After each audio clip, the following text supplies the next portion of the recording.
अब हमें पता चला है कि अभियोजकों के अनुसार जिस पति और पिता पर अपनी पत्नी का गला घोंटकर उसकी हत्या करने और उनके अजन्मे बच्चे को मारने का आरोप है, वो मुकदमे की तारीख से कुछ हफ्ते पहले इटली कैसे भाग गया। ली गिली अपने ऊपर लगे आरोपों के बावजूद दुनिया के आधे हिस्से तक कैसे पहुंच गया, ये वाकई हैरान करने वाली बात है। और अब उस पर नए संघीय आरोप भी लगे हैं। और बस तब तक इंतजार कीजिए जब तक मैं आपको वो फर्जी नाम नहीं बता देता जिसका उसने कथित तौर पर भागने के लिए इस्तेमाल किया था, और उसके हाई प्रोफाइल वकील हमें क्या बता रहे हैं। हम लॉ एंड क्राइम के साथ इस मामले को कवर कर रहे हैं। मैं क्रिस टीवट हूं।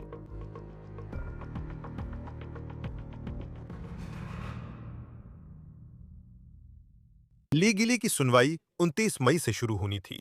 ये चौंकाने वाली बात है कि जिस व्यक्ति पर ऐसे आरोप लगे हैं, उसे अक्टूबर 2024 में जमानत मिलने के बाद से अपने ही बिस्तर पर सोने की अनुमति दी गई। और जमानत की शर्तें इतनी कड़ी नहीं थीं कि उससे भागना रोका जा सके। वो सिर्फ एक नहीं बल्कि 2 देशों तक भाग गया। ये गिली और उसकी पत्नी क्रिस्टा की फोटो है।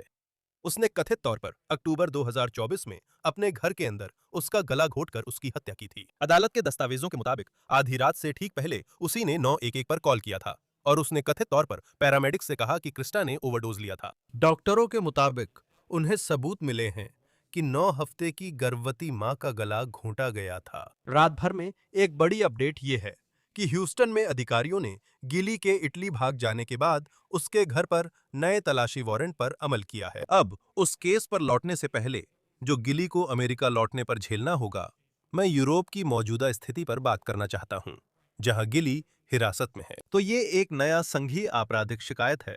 इसे इसी हफ्ते दायर किया गया है, जब इटली के अधिकारियों ने मिलान एयरपोर्ट पर गिली को हिरासत में लिया। अमेरिकी अधिकारी अब उस पर अभियोजन से बचने के लिए अंतर्राज्यीय भागने का आरोप लगा रहे हैं। और ये है नई जानकारी जिसका दावा संघीय सरकार कर रही है। उनका कहना है कि गिली ने टोरंटो से मिलान के लिए एयर कनाडा की फ्लाइट ली थी, विशेष रूप से AC 894।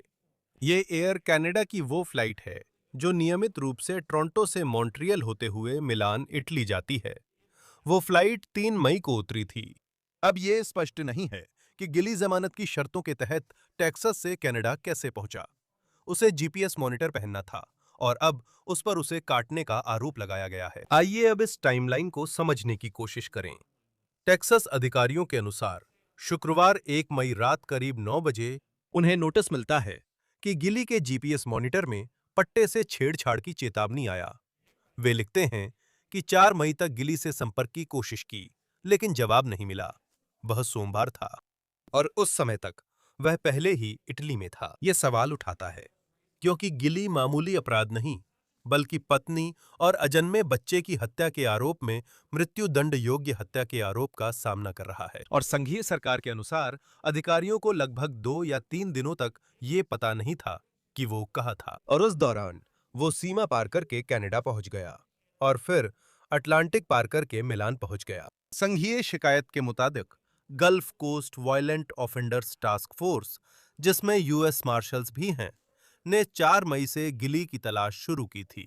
गिली कथित तौर पर 3 मई को इटली पहुंचा था और ऐसा लगता है कि जो पहचान पत्र वो इस्तेमाल कर रहा था वो कनाडा में प्रवेश करने और इटली की फ्लाइट में सवार होने के लिए जांच में पास हो गया था। लेकिन मिलान एयरपोर्ट पर पहुंचते ही इटली के अधिकारियों को उसका पहचान पत्र सही नहीं लगा। उनका कहना है कि उसने जो नाम कथित तौर पर इस्तेमाल किया था वो था लेजीन जीन-लुक ओलिवियर और उसके पास बेल्जियम का पासपोर्ट और बेल्जियम के दस्तावेज थे।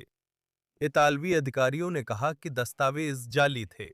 गिली को इटली में घुसने से रोका गया और हिरासत में लिया गया। और उस समय जाहिर तौर पर गिली ने कथित तौर पर सच बता दिया, अपना असली नाम बताया और यह भी कहा कि वो संयुक्त राज्य अमेरिका में अपनी पत्नी की हत्या के आरोप में मुकदमे का इंतजार कर रहा था। अब गिली ने इटली में शरण मांगी है। रोम में इंटरपोल ने 4 मई को वॉशिंगटन के अधिकारियों को सतर्क किया। बाकी पर बाद में बात करेंगे। अब गिली के पास एक हाई प्रोफाइल डिफेंस अटॉर्नी है और वो अटॉर्नी अपने क्लाइंट के साथ खड़ा है। मैं आपको बताऊंगा कि वो इस सब के बारे में क्या कह रहा है, बस एक पल में। लेकिन उससे पहले मैं इस बारे में बात करना चाहता हूं कि इसका क्या मतलब है उस केस के लिए जिसका सामना गिली यहां संयुक्त राज्य अमेरिका में कर रहा है। ये ली की 2017 में क्रिस्टा से शादी की तस्वीर है। क्रिस्टा के परिवार के मुताबिक उनके 2 बच्चे थे। उसकी मौत के समय उनका तीसरा बच्चा आने वाला था। हम एक सॉफ्टवेयर कंसल्टेंसी हैं और मैंने हाल ही में एक दोस्त को सॉफ्टवेयर विक्रेता चुनने में मदद की। ये वीडियो हमें ली के पुराने लिंक्डइन पेज पर मिला, जिससे पता चलता है कि वह खुद को कैसे पेश करता था और सॉफ्टवेयर इंडस्ट्री में काम करने वाले कारोबारी के रूप में वह कैसे बोलता था। लेकिन अभियोजक जब उसका ट्रायल शुरू होगा, तो उसके बारे में एक बिल्कुल अलग तस्वीर पेश करने के लिए तैयार नजर आते हैं। हाल ही में अभियोजकों ने एक दस्तावेज दायर किया, जिसमें ट्रायल के दौरान गवाहों की गवाही में शामिल किए जा सकने वाले किस्से बताए गए। अभियोजकों के मुताबिक मार्च 2024 में क्रिस्टा की मौत से करीब 6 महीने पहले ली ने रेडिट पर पोस्ट किया था कि वो अपनी शादी से बोर हो चुका है और कॉलेज उम्र की युवती के साथ फ्रेंड्स विद बेनिफिट्स संबंध चाहता है। फिर 7 अक्टूबर वही दिन है जब क्रिस्टा की कथित हत्या हुई थी। अभियोजकों के अनुसार ली ने उसकी जानकारी के बिना नई किया टेलोराइड एसयूवी खरीदी। उसी रात उसने 911 पर कॉल कर बताया कि उसे ओवरडोज हो गया है। अब उसके एक दिन पहले, यानी हम 6 अक्टूबर की बात कर रहे हैं, अभियोजकों का कहना है कि 2 दोस्तों ने ली को ह्यूस्टन के एक स्थानीय बार में देखा था, जहां वो अजीब व्यवहार कर रहा था। उन दोस्तों का कहना है कि ली ने अपने ही छोटे बेटे को समलैंगिक लोगों के लिए इस्तेमाल होने वाला अपमानजनक शब्द कहा। एक दिन पहले पार्टी में परिवार ली के साथ था और सबने कहा कि उसका व्यवहार अजीब और अलग था। फिर 8 अक्टूबर को, यानी क्रिस्टा की हत्या के अगले दिन, अभियोजकों का कहना है कि ली ने दावा किया कि उसे कथित तौर पर फंसाया जा रहा है और उसे निशाना बनाया जा रहा है। अभियोजकों के अनुसार उसने दावा किया कि उसे देश छोड़ने की जरूरत है और उसने कहा कि उसे अपनी देखभाल के लिए ऐसा करना जरूरी है। 10 तारीख को क्रिस्टा की कथित हत्या के कुछ दिन बाद ली ने कहा कि वह ह्यूस्टन छोड़ अपने साउथ कैरोलिना लौटना चाहता है और उसने कहा कि वो 12 तारीख को साउथ कैरोलिना वापस जाना चाहता है। उसी दिन उसे पुलिस ने क्रिस्टा की हत्या के आरोप में गिरफ्तार किया और उस पर आरोप लगाया। अभियोजकों के अनुसार ली अपने बच्चों को क्रिस्टा के परिवार से बात करने नहीं देता था। लेकिन शायद सबसे गंभीर बात जो अभियोजकों ने बताई है, वो ये है कि 2023 में ली ने क्या किया था। क्योंकि अभियोजकों का आरोप है कि उस समय ली का सैन डिएगो में एक महिला के साथ अफेयर था। फिर अभियोजकों का आरोप है कि अप्रैल और मई 2025 के बीच, जब वो जमानत पर बाहर था और अपनी गर्भवती पत्नी की हत्या का आरोपी था, ली ने उसी महिला से संपर्क किया जिसके साथ उसका कथित अफेयर था। अभियोजकों के मुताबिक उसने उससे मेक्सिको सहित अन्य देशों में भागने की योजनाओं पर चर्चा की। ली ने कथित तौर पर कहा कि वो अपना जीपीएस मॉनिटर हटा सकता है और उसने कथित प्रेमिका से शादी करके नई पहचान पाने के बारे में भी बात की। उसने महिला से पूछा, क्या उसे ऐसी किसी मैक्सिकन पहचान के बारे में पता है जिसे वो हासिल कर सके और जिससे उसे देश से बाहर निकलने में मदद मिले। महत्वपूर्ण है कि उसी महीने जब अभियोजकों ने बताया, ये बातचीत कई ऑनलाइन प्लेटफॉर्म्स पर हो रही थी। हैरिस काउंटी की ग्रैंड जूरी ने ली गिली पर उसकी पत्नी और अजन्मे बच्चे की हत्या में कैपिटल मर्डर का आरोप लगाया। दिलचस्प बात है कि ली इटली चला गया। वह देश किसी ऐसे व्यक्ति के प्रत्यर्पण की अनुमति नहीं देता है जिसे मौत की सजा दिए जाने की संभावना हो। हमें नहीं पता कि खास तौर पर यही वजह थी कि ली गिली इटली गया। हालांकि उस पर कैपिटल मर्डर का आरोप है। अभियोजकों ने नहीं बताया कि वे मौत की सजा मांगेंगे या नहीं। अब आप सोच रहे होंगे कि जिस व्यक्ति पर पत्नी और अजन्मे बच्चे की हत्या का आरोप है और जिसके 2 बच्चे भी घर थे, उसे कैपिटल मर्डर के मुकदमे का इंतजार करते हुए जमानत पर कैसे छोड़ा गया। ये वीडियो है जिसमें ली 2024 में गिरफ्तारी के बाद पहली बार अदालत में पेश हुए, जैसा KHOU टेलीविजन ने दिखाया। जज ने ली की जमानत $1 मिलियन रखी थी, जो ज्यादातर के लिए बड़ी रकम है, लेकिन ली गिली ने श्योरिटी बॉन्ड से इसे जमा कर दिया। अब इससे पहले कि मैं आपको बताऊं कि ली के वकील अपने मुवक्किल के ट्रायल से पहले कथित तौर पर यूरोप भागने पर कैसे प्रतिक्रिया दे रहे हैं, मैं आपको उनके वकील से मिलवाना चाहता हूं। उनका नाम डिग डिगुएरिन है। मुझे खुशी है कि आपने मास्क पहना है। ठीक है, तो हम दोनों फर्श पर हैं। मेरी बाईं कोहनी फर्श पर है। मेरा दायां हाथ बंदूक पर है। अब डेगवेरिन रॉबर्ट डस्ट का बचाव कर रहे हैं, जिसे आप HBO की true crime documentary the Jinx से जानते होंगे।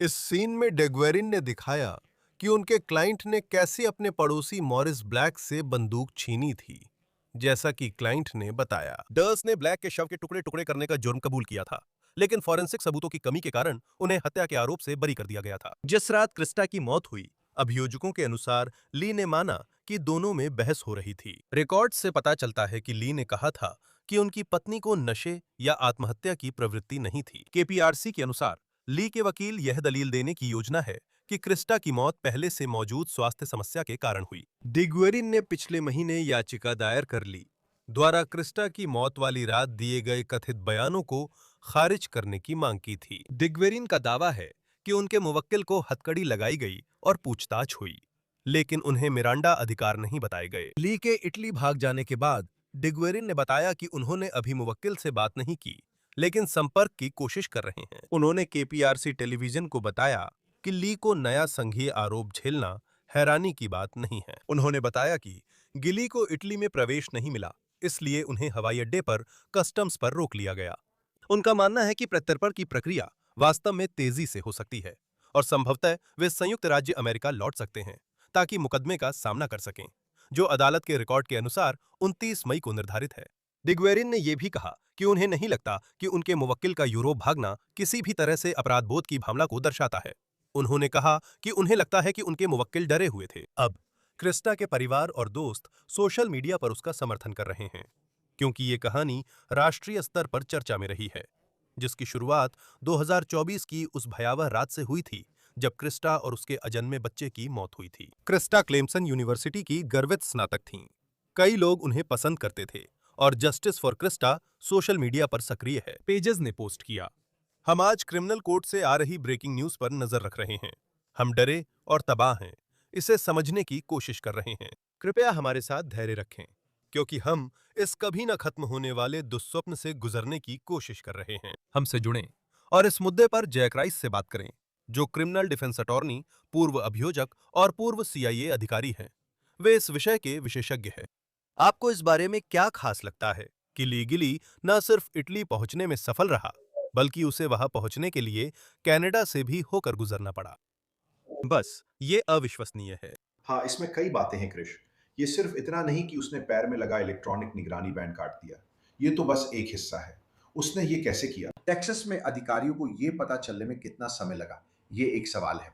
अगला सवाल है, आप टेक्सास से कनाडा कैसे पहुंचते हैं? आप सच में टोरंटो से मॉन्ट्रियल जा रहे हैं? ये कैसे कर रहे हैं? यहाँ तक पहुंचने से पहले वो नकली बेल्जियन पासपोर्ट कैसे लेता है और मिलान जाने की कोशिश करता है? इसमें सिर्फ टेक्सास के अधिकारी शामिल नहीं हैं। हमें पता है इसमें रॉयल कैनेडियन माउंटेड पुलिस है। हम जानते हैं कि इसमें मिलान, इटली के अधिकारी, रोम और वॉशिंगटन डीसी में इंटरपोल भी शामिल है। यह कई स्तरों पर फैला है। और एक बात और भी है, जैसे जब मैं अंतर्राष्ट्रीय उड़ान के बारे में सोचता हूं, तो मुझे लगता है कि वे आपका पासपोर्ट कई बार चेक करते हैं, यहां तक कि विमान में चढ़ने से पहले भी। और अब तो कई मामलों में स्कैनिंग होती है। ऐसा नहीं है कि वे बस आपके पासपोर्ट को देख रहे हैं, उस पर मुहर लगा रहे हैं और आगे बढ़ रहे हैं। अब एक स्कैनिंग प्रक्रिया होती है, शायद बोर्डिंग एजेंट करता होगा, और फिर भी किसी तरह वो इस फ्लाइट में चढ़ने में कामयाब हो गया। इसमें जो दूसरी बात मुझे खास लगी वो थी तारीखें। तो 1 मई को टखने पर लगे मॉनिटर में कुछ गड़बड़ थी। 3 मई को वो इटली पहुंचता है और फिर 4 मई को टास्क फोर्स सक्रिय होती है, जिसमें यूएस मार्शल्स भी शामिल है ताकि उसे ढूंढा जा सके। ये कैसे काम करता है? आप सोचेंगे कि जिस पर आरोप है, जैसे ही टखने का मॉनिटर बंद होगा, वे तुरंत ध्यान देंगे और पता करेंगे कि वह कहां है। हाँ, इसमें कोई सवाल नहीं है। मेरा मतलब है मेरे करियर में भी ऐसा हुआ है जहाँ टखने का ब्रेसलेट फेल हो गया था। तो होता ये है कि कभी-कभी मेरे क्लाइंट की लोकेशन और अधिकारियों के बीच कनेक्शन में दिक्कत आ जाती है। तो इसका मतलब क्या होता है? इस पर उचित प्रतिक्रिया क्या होगी? पहले भी ऐसी दिक्कतों पर वे कॉल कर इंतजार करते हैं।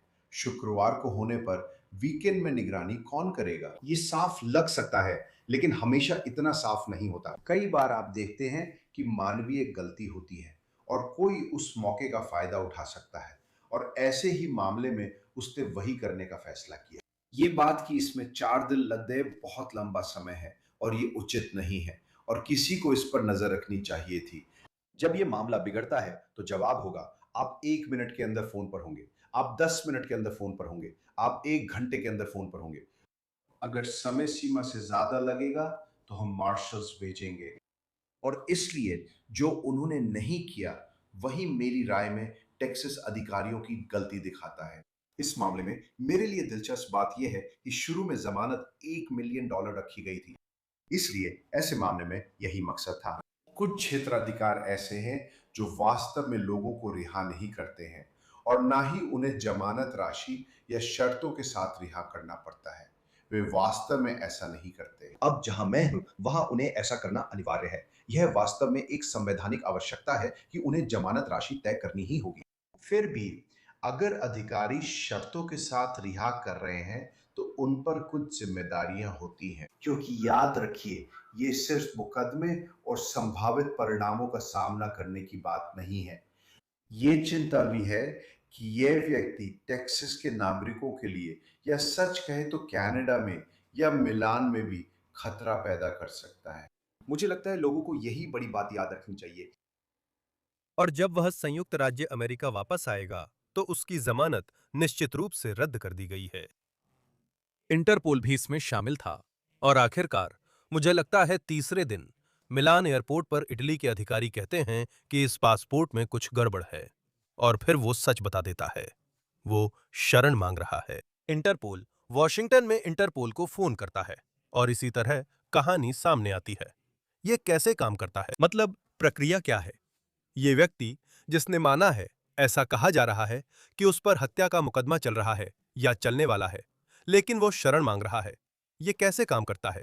फिर आखिरकार खबर वापस पहुंचती है। हैरिस काउंटी के अभियोजकों के लिए वो फोन कॉल कैसा अनुभव रहा होगा जब उन्हें बताया गया कि वो मिलान में हमारी हिरासत में है। ऐसी स्थिति कैसे संभालते हैं? हाँ, सबसे पहली बात यह है कि जब आपको टेक्सास में कॉल आती है, तो जवाब होता है, भाई क्या हमने गड़बड़ कर दी? और ऐसा हुआ भी। अब चलिए इंटरपोल के बारे में सामान्य रूप से बात करते हैं। हम पासपोर्ट्स के बारे में भी बात कर सकते हैं। और आपने हमारी बातचीत में पहले इसका जिक्र किया था कि पासपोर्ट कितने उन्नत होते हैं और पासपोर्ट हासिल करने का विचार कितना जटिल है। इस खास मामले में उसे रिहा होने के लिए अपना अमेरिकी पासपोर्ट अधिकारियों को देना पड़ा।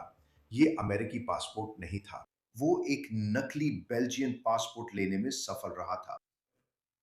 मैं अब अपने खुफिया अनुभव के बारे में थोड़ा और विस्तार से बताऊंगा। अगर आपने देखा हो, उसके पास और दस्तावेज भी थे। कभी कभी हम इसे लेटर भी कहते थे। और हम इसे लेटर कहते थे क्योंकि इसका मतलब ये होता था कि आप कहते, ओ मेरे पास ये है, मेरे पास ये है और मेरे पास ये है। ये शायद ड्राइविंग लाइसेंस हो सकता है, ये मेरा AAA कार, ये किसी स्थानीय डाइनर की रसीद भी हो सकती है। हो सकता है इसमें कुछ और भी हो जो असल में मेरे पटुए में है, जिससे लगे, ओ ये तो वाकई अजीब है, मुझे अपने पासपोर्ट के साथ कुछ समस्याएं आ रही हैं। और याद रखें, पासपोर्ट जटिल होते हैं, सिर्फ अमेरिकी ही नहीं। हर पासपोर्ट, खासकर यूरोपियन, बहुत जटिल होते हैं। ये सिर्फ अलग अलग लाइटिंग का मामला नहीं है, वे उन पासपोर्ट्स में लगाए गए कुछ खास सुरक्षा चिन्हों को ढूंढ रहे होते हैं। मेरा मतलब है, मैं आपको बता सकता हूं, मैं पिछले कुछ हफ्तों के भीतर इटली में था और मेरे साथ पहले जो हुआ है वो ये है कि मुझे पिछले कुछ सालों में नेदरलैंड्स, स्टॉकहोम, पेरिस, प्राग में अलग से रोक लिया गया है, क्योंकि वो कहते हैं तुम्हारा चेहरा बहुत मोटा है। खैर, वो कोविड था, मुझे लगा ये उनकी तरफ से ठीक नहीं था। हम सब उस दौर से गुजरे हैं। हाँ। हाँ, लेकिन वो सच में सही था। और बात यह है कि सिर्फ उन पासपोर्ट्स के अंदर ही जाल नहीं बिछाए जाते। वो लोग चाहते हैं कि सारे कागजात एक जैसे हों, लेकिन वो खास तौर पर उस इंसान को भी देख रहे होते हैं और उसके व्यवहार को भी देख रहे होते हैं। और जब आप यहाँ DHS, department of homeland security के साथ काम कर रहे होते हैं, लेकिन अंतर्राष्ट्रीय स्तर पर काम कर रहे होते हैं, तो आपको जिस चीज की ट्रेनिंग दी जाती है उनमें से एक ये है कि वो ऐसे व्यवहार की तलाश करते हैं जो असंगत हो। यही बात थी जिस पर वो काम कर रहा था जब उन्होंने दूसरे दस्तावेजों की बात कही। उसने टोरंटो में किसी को मना लिया, उसने मॉन्ट्रियल में किसी को मना लिया कि वह काफी हद तक मिलता जुलता है और जरूर कोई ना कोई समस्या रही होगी। लेकिन इससे यह भी साबित होता है, क्या यह काफी है? नहीं, लेकिन इससे बात जरूर स्थापित होती है।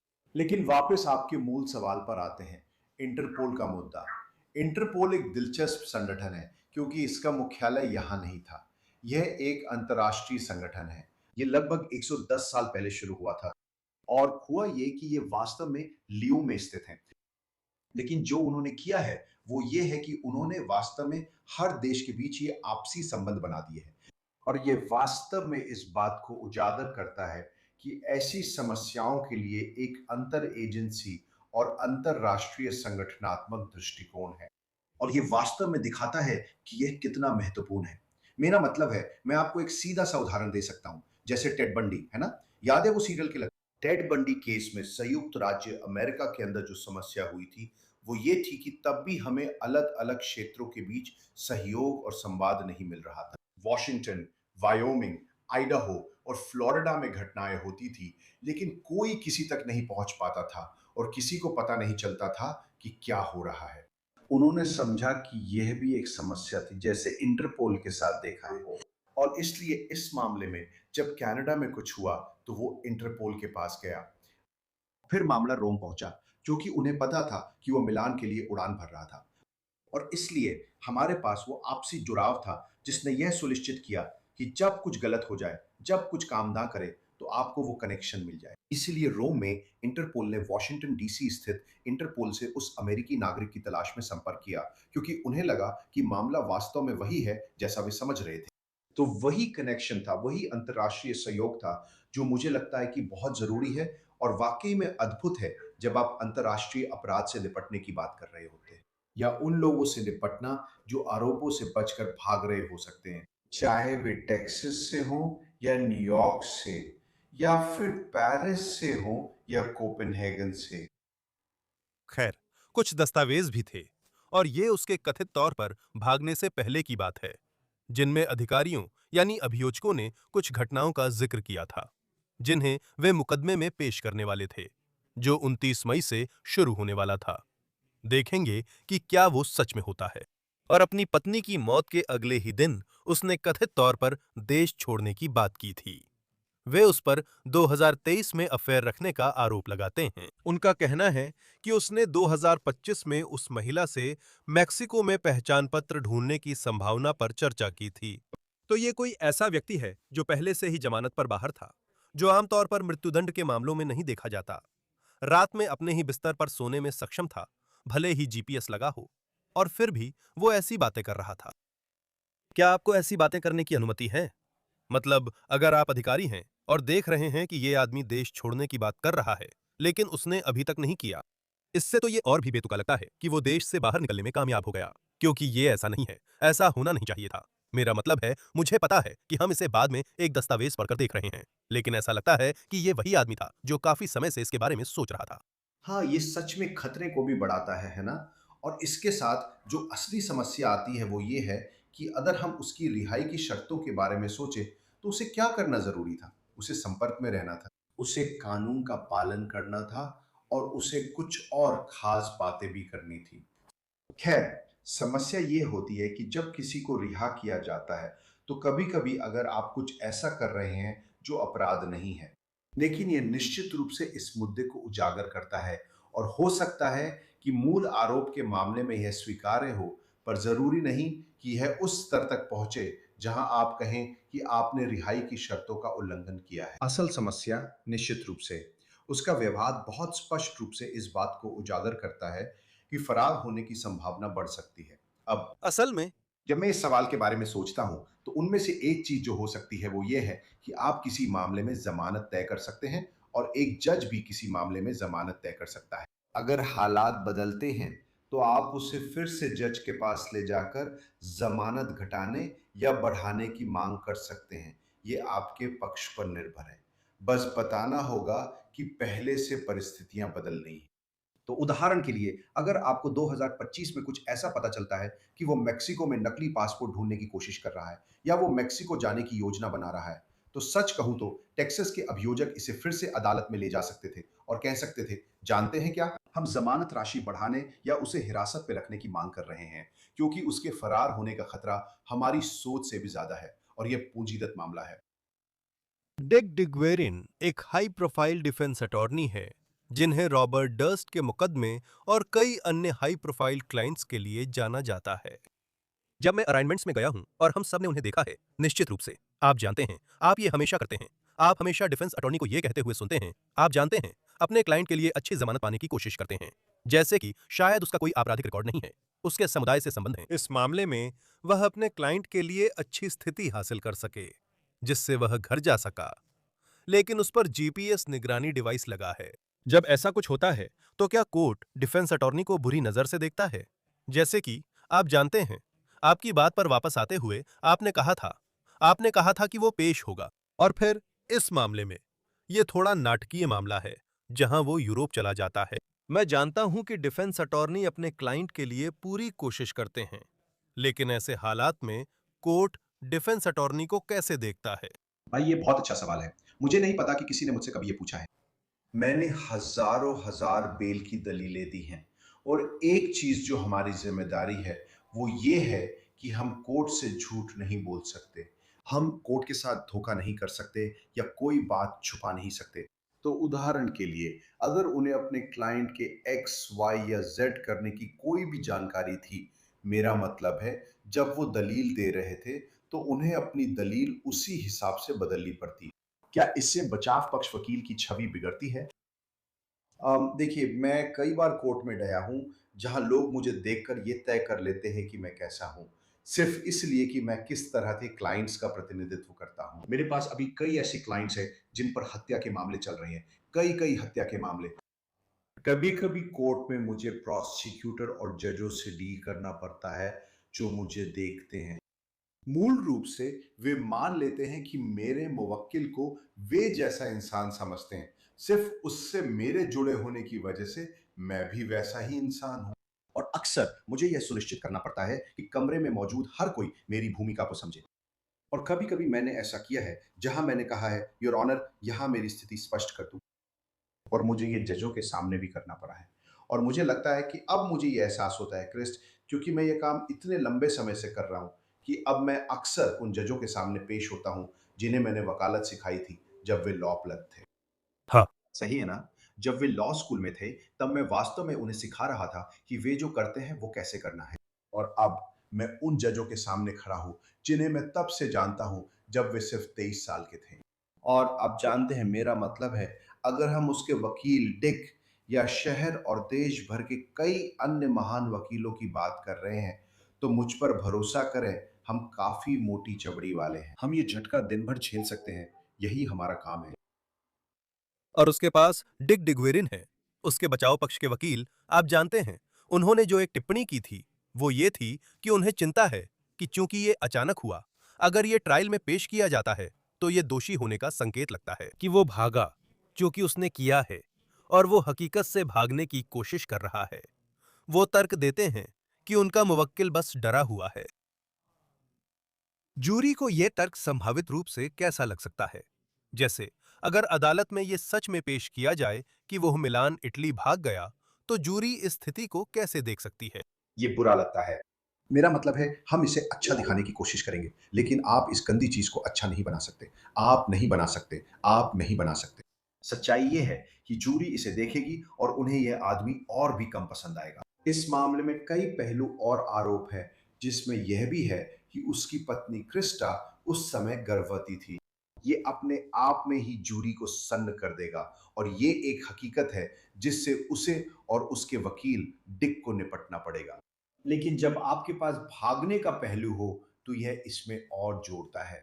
और अभियोजन पक्ष निश्चित रूप से उन बुरे कृत्यों का इस्तेमाल करने की तैयारी कर रहा है। याद रखें, आप पहले के बुरे कृत्यों का उपयोग कर सकते हैं अगर उन्हें साक्ष्य के तौर पर स्वीकार कराया जा सके। इस मामले में कुछ दस्तावेज मुझे देखने मिले, जिनमें वे साबित करने की कोशिश कर रहे हैं कि उसकी एक और गर्लफ्रेंड थी और वह अन्य बयान भी दे रहा था। वे ट्रायल में खुद ही सबूत शामिल करने की कोशिश करेंगे। साथ ही जो गलत काम आरोप लगने के बाद हुए हैं, उन्हें भी आप ट्रायल में शामिल कराने की कोशिश कर सकते हैं, क्योंकि वे वास्तव में अपराध बोध को दर्शाते हैं।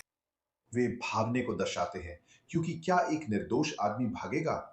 यही दलील अभियोजन पक्ष जरूर देगा। और सच कहूं तो डिक पहले से ही इस बात से जूझ रहा है कि पीड़िता उसकी मृत और गर्भवती पत्नी थी।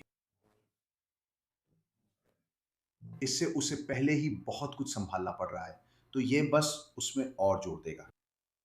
और अंत में, जैसा कि हम इस मामले में सबूतों के बारे में जानते हैं, फॉरेंसिक डॉक्टर का कहना है कि ली गिली ने अपनी पत्नी का गला घोंटकर उसकी हत्या कर दी।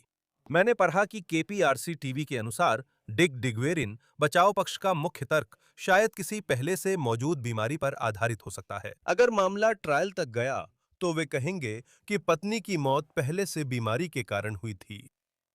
एक बचाव पक्ष वकील और पूर्व अभियोजक के रूप में आप गला घोंटने के ऐसे मामले को कैसे संभालेंगे? ट्रायल होने पर किन चुनौतियों का सामना करना पड़ सकता है? ठीक है, आइए खुद आरोप की प्रकृति और इस कथित पहले से मौजूद बीमारी के बारे में सोचते हैं। मेरा मतलब है, दोनों पक्षों के सामने एक बड़ी चुनौती यह होगी कि क्या पहले से कोई बीमारी थी, इसे साबित करना। और इससे भी ज्यादा जरूरी बात यह है कि हमारे पास काफी सारी जानकारी है। और आप देखेंगे कि सिर्फ मेडिकल एग्जामिनर ही नहीं आएंगे और ये बताएंगे कि मौत का कारण क्या था, शरीर की हालत उस समय कैसी थी। मेरा मतलब है, उदाहरण के लिए जब हम गला घोंटने के मामलों की बात करते हैं, सबसे पहली चीजों में से एक जिसे मैं हमेशा देखता हूं वो है जिसे द्विपक्षीय रेटिनल हैमरेजिंग कहा जाता है। ये खून से भरी आंखें होती हैं जहां कुछ ऐसा होता है जिससे असली चोट लगती है, जो सिर तक पहुंच जाती है। असल में गर्दन में कुछ हड्डियां होती हैं जो टूट सकती हैं और आप उन्हीं को देख रहे होते हैं। और अगर ऐसा है तो ये सब उसी का हिस्सा है। क्या उसकी पीठ के आसपास के हिस्से में कोई और चोट है? और यही वो बात थी जिसके बारे में अभियोजन पक्ष बात कर रहा था, लेकिन साथ ही गला घोंटने की बात भी थी। तो सवाल यह है कि शरीर की हालत क्या थी। फिर अभियोजन पक्ष की तरफ से आपके पास एक और विशेषज्ञ आएगा जो पहले से मौजूद बीमारी के बारे में बात करेगा और बताएगा कि पहले से मौजूद बीमारी क्या होती है, वो शरीर पर क्या असर डालती है, और अगर ऐसे शरीर पर हमला हो जाए तो उस पर क्या असर होगा। तो आपके पास दोनों पक्षों की बातें होंगी। इसी समय बचाव पक्ष मामले को देख सकता है और एक सूची को एक एक करके देख सकता है। गला घोंटने के मामले में करीब 18-19 अलग अलग चीजें हो सकती हैं, जिनमें से कई आपको दिखाई नहीं देती। आपको इनमें से ज्यादातर चीजें देखने की जरूरत नहीं, लेकिन आपके पास 17, 18 या 19 चीजें हो सकती हैं। अगर वे 14 चीजें नहीं दिख रही तो मैं साबित करूंगा कि यह गला घोंटने का मामला नहीं था, क्योंकि मैंने रक्तस्राव नहीं देखा। हालांकि जरूरी नहीं कि वह दिखे, लेकिन मैं इसका हवाला दे सकता हूं। अब मैं अभियोजन पक्ष की दलीलों के आधार पर जवाब दे सकता हूं। मैं अपना विशेषज्ञ इस्तेमाल कर सकता हूं। इसका एक हिस्सा विशेषज्ञ बनाम विशेषज्ञ की बहस है। अगर कमरे में कोई और नहीं था तो हमारे पास सिर्फ फॉरेंसिक साक्ष्य हैं। हमारे पास सिर्फ एक शव है। यह हमेशा उतना आसान नहीं होता जितना आप सोचते हैं। हाँ, और हम देखेंगे क्या होता है जब यह मुकदमा शुरू होगा। ली गिली के यूरोप जाने से पहले तब इस पर बहुत लोगों की नजरें होंगी और अब बहुत सारे लोग इस बात पर नजर रखेंगे कि जब वो वापस आएंगे तो क्या होगा और फिर ये मामला आगे कैसे बढ़ेगा। जैक राइस, आपको लॉ एंड क्राइम पर पाकर हमेशा अच्छा लगता है। बहुत अच्छी बातचीत। यहाँ आने के लिए धन्यवाद। वाकई खुशी हुई, धन्यवाद। लॉ एंड क्राइम द्वारा प्रस्तुत ऑन द केस में फिलहाल बस इतना ही। हमें YouTube और Spotify पर सब्सक्राइब करें और हम पीकॉक पर भी स्ट्रीमिंग कर रहे हैं। मैं क्रिस्टी वर्ट हूं। अगली बार मिलेंगे